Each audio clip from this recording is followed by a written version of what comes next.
terik matahari siang itu tidak menggetarkan kami untuk terus menyelesaikan misi ini.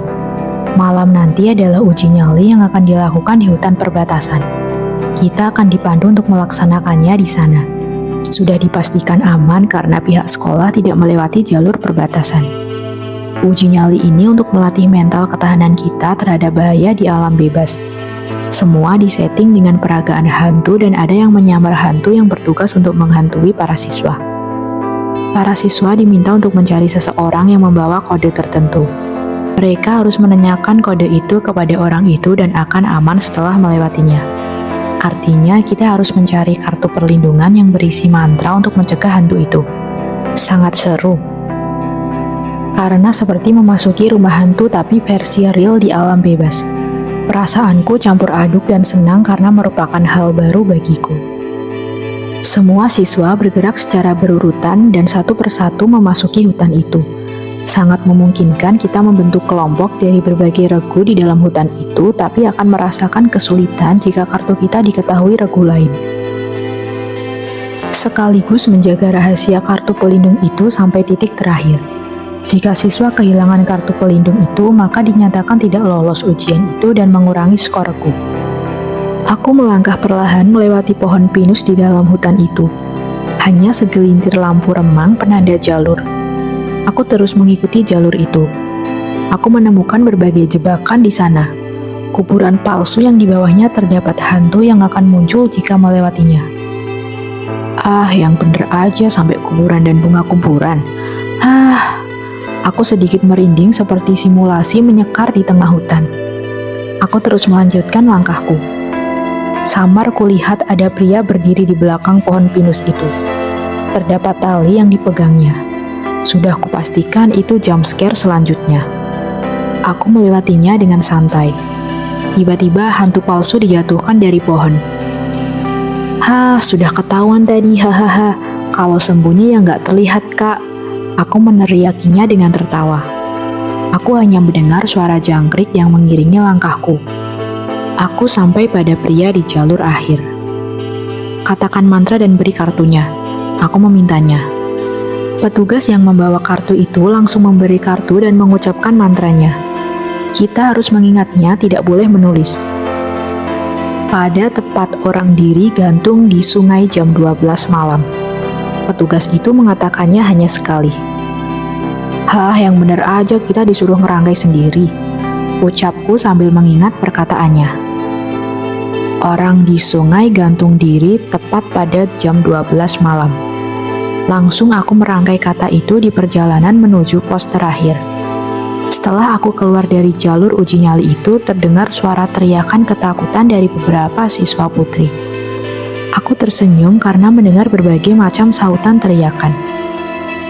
Sampailah aku pada pos terakhir. Aku mengucapkan mantra itu dan memberi kartu pelindung itu pada petugas di pos terakhir. Aku telah aman dan selamat. Semua yang sudah berhasil melewati jalur dan sampai di titik terakhir diberikan waktu untuk istirahat di lapangan dekat jalur pertama. Banyak siswa yang berhasil melewatinya. Tak sadar keringat di malam itu bercucuran karena aku berjalan terlalu lama. Aku mengipasi wajahku dengan jari-jari tanganku. Terdengar suara sepatu siswa dari belakangku. Dia langsung duduk di sampingku. Aku langsung menengok untuk memastikan siapa siswa itu. Zaka yang tepat selesai setelah aku sampai. Kamu pasti takut di tengah hutan tadi. Zaka menggodaku sambil menatap langit malam. Enggak dong, sudah ku tendang hantunya pakai jurus taekwondoku. Aku kembali menggodanya. Zaka menatapku dengan senang seolah mendengarkan bayi yang sedang mengoceh. Aku kembali menatapnya. Apa senyum-senyum? Aku menatap sinis matanya. Zaka tergerak untuk menutupi perhatiannya kepadaku. Enggak, kamu kalau cerita lucu kayak bayi ngomel. Zaka kembali menatap langit yang dipenuhi bintang. Aku mencoba menatap langit yang ditatap Zaka. Bintang bersinar sangat terang hingga semua terlihat jelas warnanya. Aku tersenyum saat menatapnya. Malam itu menegangkan sekaligus menyenangkan. Hari terakhir telah tiba. Perkemahan akan dibubarkan besok. Malam ini adalah penutupan kegiatan perkemahan ini. Langit malam yang cerah dengan berbagai bintang siap menyambut hangatnya api unggun malam ini. Pengumuman telah diberitahukan, setiap tenda harus mengumpulkan kayu yang sudah dibawa. Semua regu perlu membawanya ke tengah lapangan untuk disusun melingkar membentuk api unggun yang sangat besar. Teman-teman, kalian taruh mana kayunya biar aku bantu bawa ke lapangan? Aku menanyakan pada teman reguku. Di belakang tenda, Frasia. Salah satu temanku di dalam tenda menjawab. Aku dan Veya segera mengambilnya dan membawanya ke tengah lapangan. Kami membagi kayu tersebut sama rata sehingga terasa ringan. Di tengah perjalanan ke lapangan, aku menjumpai Sierra dan teman regunya membawa kayu tersebut. Kami saling bertukar senyuman dan bersama menuju ke tengah lapangan. Frasia, ini akan menjadi malam yang hebat, malam terakhir perkemahan. Sierra tersenyum sambil membayangkannya. Aku tersenyum menatap wajahnya dengan senyum bahagianya. Kami segera kembali ke tenda masing-masing. Malam semakin larut. Api unggun siap dinyalakan tepat pukul 10 malam. Kami menghormati pembakaran api unggun tersebut sebagai penutupan malam terakhir perkemahan. Kami menyanyikan lagu api unggun di malam yang dingin tersebut. Angin malam berhembus perlahan, tak akan bisa mengalahkan hangatnya api unggun malam itu. Hangat api itu menembus kulitku. Terasa nyaman sambil menatap bintang yang terang malam itu. Setelah pembakaran api unggun, kami dibebaskan untuk bersantai. Malam terakhir ini, semua regu juga sudah menyiapkan perayaan di tenda masing-masing. Beberapa ada yang bermain di tenda regu lain. Aku masih menatap api unggun itu. Aku terus melihat kobaran api yang menyulut kayu itu. Hingga aku memperhatikan arah utara, aku melihat Hachiro di sekitar lingkaran api unggun itu.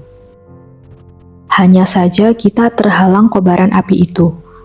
Aku berusaha menatapnya dari celah api itu. Kulihat dia tidak sendiri. Bayangan perempuan di sampingnya. Aku berusaha melihatnya dengan lebih jelas. Sungguh benar itu perempuan. Mereka duduk bersama sambil membawa minuman hangat di sampingnya. Mereka saling tersenyum dan bertukar pandang.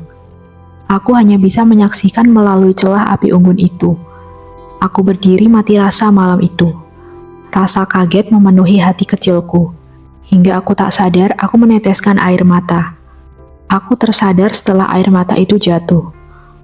Aku bergegas pergi ke tempat yang lebih sepi. Aku bergerak ke arah hutan tempat jalur uji nyali. Tidak terlalu jauh, hanya di sebelah perbatasan karena tidak ada siswa yang pergi ke sana. Aku mencoba duduk di batu besar di bawah pohon pinus itu. Hanya lampu remang yang menyinari tubuhku. Aku mengulas lagi apa yang aku lihat. Hingga rasanya sesak hatiku mengulang kejadian apa yang aku lihat. Tatapan kosong memenuhi mataku. Air mata terus keluar tanpa sengaja. Aku berusaha menahannya. Terdengar langkah kaki menghampiriku. Zaka yang melihatku memasuki hutan sendiri kemudian mengikutiku. Frasia, kamu ngapain di sini? Ayo cepet balik. Zaka memanggilku dari belakang. Aku tidak menoleh dan mulai menangis. Zaka yang panik segera menghampiriku untuk melihat wajahku. Kamu kenapa? Kamu jatuh? Mana yang sakit? Zaka menatapku dengan penuh perhatian. Zaka, rasanya sakit banget aku ngelihatnya. Kenapa dia bisa melakukan itu kepadaku? Aku mengatakannya dengan menangis. Zaka menatapku dan langsung terpikir Hachiro. Oh, laki-laki itu, brengsek. Kamu diapain? Bakal aku samperin sekarang. Zaka bergegas untuk menghampiri Hachiro. Aku segera menarik baju Zaka. Zaka, jangan, sudah, aku nggak apa-apa, beneran. Aku mengusap air mataku dengan mata yang masih berkaca-kaca. Zaka yang terhenti segera duduk bersamaku untuk menenangkan tangisku. Zaka menungguku, aku berhenti menangis di malam itu. Frasia, coba lihat bintang itu. Zaka menunjuk ke langit yang penuh bintang itu. Aku menatap langit itu dengan berkaca-kaca. Bintang itu paling terang di antara teman-temannya. Dia memiliki sinar yang indah hingga sinar temannya terkalahkan. Zaka menatap dengan senyuman bintang itu. Aku menatap Zaka dengan senyuman hangatnya.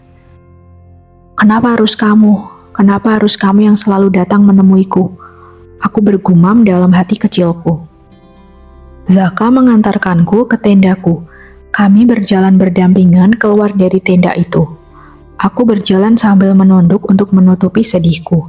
Setelah sampai, Zaka pamit untuk kembali ke tendanya. Mataku yang merah karena menangis di hutan itu masih belum pudar. Meila bertanya kepadaku, "Frasya, kenapa matamu merah?" "Ah, enggak, tadi kelilipan angin di sekitar api unggun." Aku mengusap mataku. Meila segera mengambilkan obat tetes mata dari tasnya. "Cepat pakai ini supaya sembuh." Meila mengulurkan obat itu. Aku tersenyum dan menerimanya. Malam itu kami makan ramyeon bersama di tenda.